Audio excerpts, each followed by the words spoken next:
Video में आगे बढ़ने से पहले एक रिक्वेस्ट है। हमारा ये और भी दो चैनल है, इन दोनों चैनल का लिंक आपको वीडियो के डिस्क्रिप्शन में मिल जाएगा, तो प्लीज़ ये दोनों चैनल को भी आप सब्सक्राइब ज़रूर कर लेना। इन दोनों चैनल्स पर भी मैं डेली आप लोगों के लिए वीडियो पोस्ट करता रहता हूँ। तो चलिए आगे बढ़ते हैं इस वीडियो के टॉपिक के ऊपर। इसके पहले भी कुछ वीडियोस मैं पब्लिश कर चुका हूँ, वो वीडियोस अगर अब तक आपने नहीं देखे तो आप चाहिए तो हमारे चैनल के वीडियो सेक्शन में जाकर उन वीडियोस को देख सकते हो। तो देखिए, इंडिया का जो सेमीकंडक्टर का इंडस्ट्री है उसके ऊपर गवर्नमेंट का फोकस भी काफी जबरदस्त तरीके से कंटिन्यूअसली हमको देखने को मिल रहा है, और उसी को ध्यान में रखते हुए हमारे कंट्री का सेमीकंडक्टर मिशन 2.0 के बारे में एक बहुत ही बड़ा अपडेट भी यहाँ पर अभी के टाइम निकल कर आ रहा है। तो उसी खबर को, उसी रिपोर्ट को एकदम सिंपल वे से यहाँ पर हम समझने की कोशिश करेंगे। तो देश की जो सरकार है यानी गवर्नमेंट की बात करें, ईएफसी यानी एक्सपेंडिचर फाइनेंस कमेटी की बात करें, इन्होंने अप्रूवल दे दिया है प्रपोजल ऑफ 1.25 लाख करोड़ का एक बहुत ही बड़े अमाउंट को सेकेंड फेज जो इंडिया का सेमीकंडक्टर का मिशन है उसके लिए। तो देखा जाए तो ये अपने आप में बहुत ही बड़ी अपडेट है, बहुत ही बड़ा कैपिटल का इनफ्लो इस इंडस्ट्री के लिए गवर्नमेंट का एक्सपेंडिचर फाइनेंस कमेटी की तरफ से ये अप्रूवल प्रपोजल का आता हुआ आपको नजर आएगा।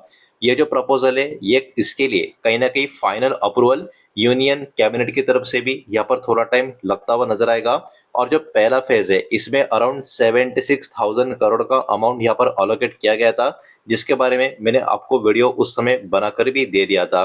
ये जो सेकंड फेज अभी के टाइम जो अपडेट यहाँ पर निकल कर आ रहा है, ये सिर्फ और सिर्फ यहाँ पर सेमीकंडक्टर का जो प्लांट्स है उसको सपोर्ट करने के लिए नहीं, इसके साथ साथ पूरा का पूरा सप्लाई चेन को सपोर्ट करने के लिए ये सेकंड फेज यहाँ पर रोल आउट किया गया है। तो देखा जाए तो गवर्नमेंट का कंटिन्यूअसली बहुत ही बड़ा सपोर्ट, बहुत ही बड़ी मदद इस इंडस्ट्री के लिए लगातार हमको देखने को मिल रही है।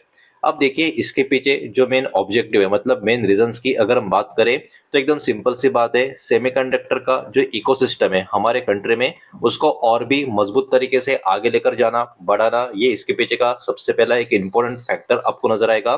साथ ही साथ इसके ऊपर सेमीकंडक्टर का जो मटेरियल्स है, वो जो हम अभी भी कुछ कुछ इंपोर्ट करते हुए नजर आ रहे हैं, उसका जो डिपेंडेंस है उसको भी कहीं ना कहीं कम करना, ये भी इसके पीछे का एक बहुत ही बड़ा रीजन है। साथ ही साथ एमएसएमईस की बात करें और अलग अलग कंपनीज की बात करें, जो सेमीकंडक्टर का रॉ मटेरियल और इक्विपमेंट जो यहाँ पर क्रिएट करती हुई या इस कैटेगरी में काम करती हुई आपको नजर आएगी, उनको भी कहीं ना कहीं इस प्रोजेक्ट के वजह से सपोर्ट मिलने का काम होगा। तो ये पूरा का पूरा इकोसिस्टम के ऊपर गवर्नमेंट का कहीं ना कहीं यहाँ पर प्रॉपर फोकस हमको यहाँ पर देखने को मिल रहा है। ये जो सेकेंड फेज यहाँ पर गवर्नमेंट ने लॉन्च किया है इतना बड़ा अमाउंट का, इसमें जो टारगेट है वो कहीं ना कहीं मीट करने का है। 75% का इंडिया का जो सेमीकंडक्टर का डिमांड है 2030 तक डोमेस्टिक प्रोडक्शन और असेंबली के थ्रू इसको कहीं ना कहीं अटेम्प्ट करना है। तो ये अपने आप में काफी बड़ा गेम प्लान, रोड मैप कहीं ना कहीं इस प्रोजेक्ट के थ्रू हमको यहाँ पर अचीव जो करना है वो यहाँ पर क्लियरली नजर आ रहा है।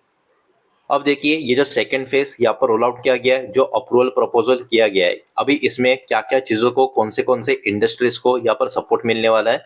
तो ये जो नया फेज यहाँ पर जो हमको देखने को मिल रहा है उसमें बहुत सारे कंपनीज को सपोर्ट मिल सकता है जो इन्वॉल्व है कौन से कैटेगरी में। तो जैसे कि यहाँ पर आप पढ़ सकते हो, स्पेशलिटी केमिकल इंडस्ट्री में, इंडस्ट्रियल गैसेस कैटेगरी में, सेमीकंडक्टर इक्विपमेंट सेक्टर में, वेट केमिकल्स की बात करें, उसके अलावा और भी जो बाकी अलग अलग कैटेगरीज है, इनको कहीं ना कहीं या इस कैटेगरी में कहीं ना कहीं जो कंपनियों का एक इन्वॉल्वमेंट है, इन इंडस्ट्री को, इन कंपनीज को बहुत ही बड़ी मदद, बहुत ही बड़ा सपोर्ट यहाँ पर इस प्रोजेक्ट की वजह से मिलता हुआ नजर आता हुआ हमको नजर आ सकता है। तो ये कहीं ना कहीं ओवरऑल इसके वजह से जो सेमीकंडक्टर का सप्लाई चेन हमारे कंट्री में ही जो बिल्ड होगा, उसके लिए भी एक बहुत ही बड़ी मदद इस प्रोजेक्ट के थ्रू होते हुए हमको यहाँ पर देखने को मिल सकती है या मिलने वाली है। तो अब तक जो भी डाटा हमने देखा उसमें सारी चीजें काफी पॉजिटिव, काफी बढ़िया नजर आ रही थी। लेकिन जितना बड़ा प्रोजेक्ट है, जितना बड़ा इन्वॉल्वमेंट अलग अलग इंडस्ट्री का नजर आ रहा है, उतने ही बड़े बड़े चैलेंजेस भी इस प्रोजेक्ट में हमको देखने को मिल सकते हैं।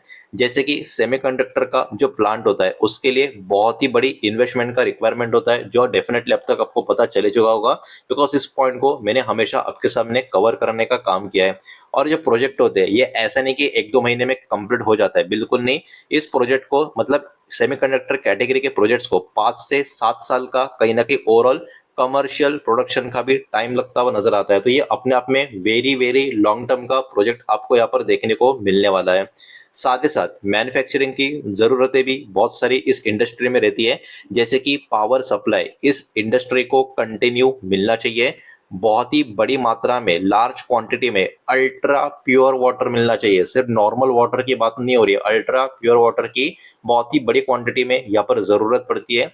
साथ ही साथ स्किल्ड टेक्निकल वर्कफोर्स का भी यहाँ पर जरूरत पड़ता है, जो अभी भी हमारे कंट्री में थोड़ा सा इस कैटेगरी में कम देखने को मिलेगा, जिसमें धीरे धीरे अब इंप्रूवमेंट होती हुई आपको देखने को मिल रही है।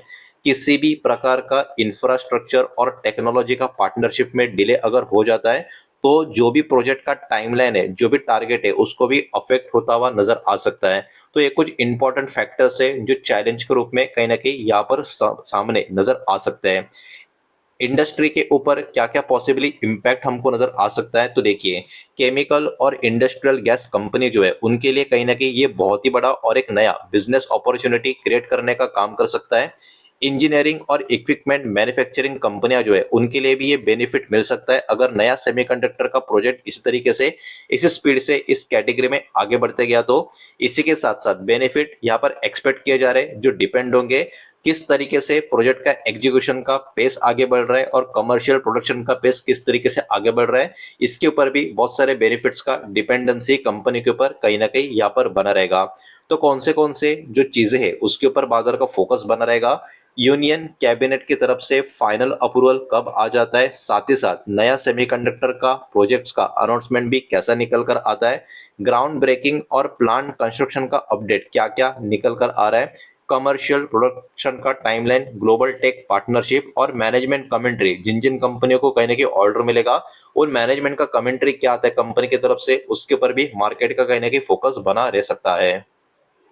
तो देखिए, खबर तो अपने आप में काफी बड़ी, काफी जबरदस्त निकल कर आ रही है। इसके कारण बाजार के बहुत सारे जो शेयर्स है, बहुत सारे जो कंपनियां, उनके ऊपर कहीं ना कहीं पॉसिबली डायरेक्ट इनडायरेक्ट इंपैक्ट आता हुआ देखने को मिल सकता है। तो वो कौन से कंपनियां या स्टॉक हो सकते हैं, उनके नाम एक एक करके देखेंगे।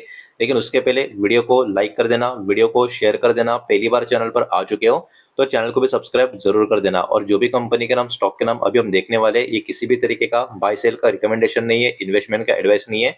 इस बात को भी यहाँ पर आप ध्यान में रखें। तो यहाँ पर हम सबसे पहले पॉसिबली डायरेक्ट बेनिफिशियरी कंपनीज की बात करेंगे। इसमें पहला नाम ऑफ कोर्स टाटा इलेक्ट्रॉनिक्स का होगा। लेकिन वही बात है, ये वाला जो स्टॉक है अभी के टाइम अनलिस्टेड आपको नजर आएगा, मतलब ऑब्वियस सी बात है, अभी भी मार्केट में कंपनी लिस्ट हुई नहीं है, बहुत टाइम लग सकता है इसको मार्केट में आने। लेकिन टाटा ग्रुप के ऊपर आप फोकस रख सकते हो, जिसमें टाटा टेक्नोलॉजी, टाटा इलेक्सी कंपनी भी कहीं ना कहीं इस खबर की वजह से थोड़ी बहुत इंपैक्ट हो सकती है। लेकिन इस कैटेगरी में बड़ा प्लेयर टाटा इलेक्ट्रॉनिक्स अभी के टाइम आपको नजर आएगा। इसके अलावा CG power and industrial solution, Kaynes technology India, MosChip technology, RIR power electronic, Syrma HGS technology, Dixon technology और एएसएम टेक्नोलॉजीज, ये कहीं ना कहीं पॉसिबली डायरेक्ट बेनिफिशियरी कंपनीज इस प्रोजेक्ट की कहीं ना कहीं यहाँ पर साबित हो सकती है। ये तो बात हुई डायरेक्ट बेनिफिशियरीज की। अब बात करते हैं पॉसिबली इनडायरेक्ट बेनिफिशियरीज कंपनी की, जो बाजार की फोकस में इस खबर की वजह से बनी रह सकती है। इसमें सबसे पहले स्पेशलिटी केमिकल इंडस्ट्री की अगर हम बात करें तो इसमें नवेन फ्लोरेन इंटरनेशनल, उसके बाद एसआरएफ, फिर गुजरात फ्लोरोकेमिकल्स, दीपक नाइट्रेट और टाटा केमिकल्स, ये सारे के सारे शेयर बाजार के फोकस में बने रह सकते हैं। उसके बाद इंडस्ट्रियल गैसेस कैटेगरी की बात करें तो लेन इंडिया, उसके बाद एलनबेर इंडस्ट्रियल गैसेस, ये दो कंपनियां इंडस्ट्रियल गैसेस कैटेगरी से कहीं ना कहीं मार्केट के फोकस में कंटिन्यूसली बनी रह सकती है। उसके बाद इंजीनियरिंग और कैपिटल इक्विपमेंट कैटेगरी की बात करें तो Thermax, ABB India, Siemens India, Cummins India, ये वाली कंपनियां बाजार के फोकस में यहाँ पर रह सकती है। उसके बाद वाटर एंड यूटिलिटी सॉल्यूशंस की अगर हम बात करें तो आईओएन एक्सचेंज इंडिया, वीएटेक, वेबैक, ये दोनों कंपनियां बाजार की फोकस में इस कैटेगरी की रह सकती है। और आखिर में इलेक्ट्रॉनिक्स मैन्युफैक्चरिंग की बात करें तो एवलॉन टेक्नोलॉजी, साइंट, डीएलएम और सेंटम इलेक्ट्रॉनिक्स, ये वाली कंपनियां भी बाजार की फोकस में कहीं ना कहीं बनी रह सकती है। अब ये रिपोर्ट या खबर जो निकल कर आ रही है उसकी समरी, कंक्लूजन या की टेकअवे की बात करें तो देखिए, हमारे कंट्री अभी के टाइम प्लान कर रही है मजबूती देना सेमीकंडक्टर का इकोसिस्टम को। जो ये सेकंड फेज अभी के टाइम इंडिया सेमीकंडक्टर मिशन का यहाँ पर जो सामने निकल कर आ रहा है, और इसका फोकस एकदम क्लियर है कि एक्सपांड करना चिप मैन्युफैक्चरिंग से कंप्लीट सप्लाई चेन का पूरा इकोसिस्टम को। तो ये अपने आप में काफी बड़ी डेवलपमेंट हमको देखने को मिल रही है, और ये एक लॉन्ग टर्म का गेम है। इसका लॉन्ग टर्म का ऑब्जेक्टिव भी क्लियर है कि हमको इंक्रीज करना है डोमेस्टिक सेमीकंडक्टर का जो प्रोडक्शन लेवल है उसको। तो ओवरऑल काफी बड़ी खबर, काफी पॉजिटिव खबर, काफी अच्छी खबर इस इंडस्ट्री के बारे में जो निकल कर आ रही है वही मैंने आपके सामने प्रेजेंट किया है। और सारा का सारा डेटा जो भी मैंने आपके सामने प्रेजेंट किया है सब कुछ एजुकेशनल इंफॉर्मेशनल पर्पस के हिसाब से ही है। किसी भी तरीके का इन्वेस्टमेंट का एडवाइस या स्टॉक का रिकमेंडेशन मैं आपको दे रहा नहीं हूँ, ना ही मैंने आपको दिया है। इस बात को भी यहाँ पर आप ध्यान में रखें। उम्मीद करता हूँ वीडियो समझ आया होगा, पसंद आया होगा तो वीडियो को लाइक करें, दोस्तों से शेयर करें। पहली बार चैनल पर आ चुके हो तो सब्सक्राइब भी कर देना और कोई भी स्टॉक में निवेश करने से पहले खुद की स्टडी रिसर्च जरूर करें, फाइनेंशियल एडवाइजर की सलाह जरूर ले। मिलते हैं नेक्स्ट वीडियो में, धन्यवाद।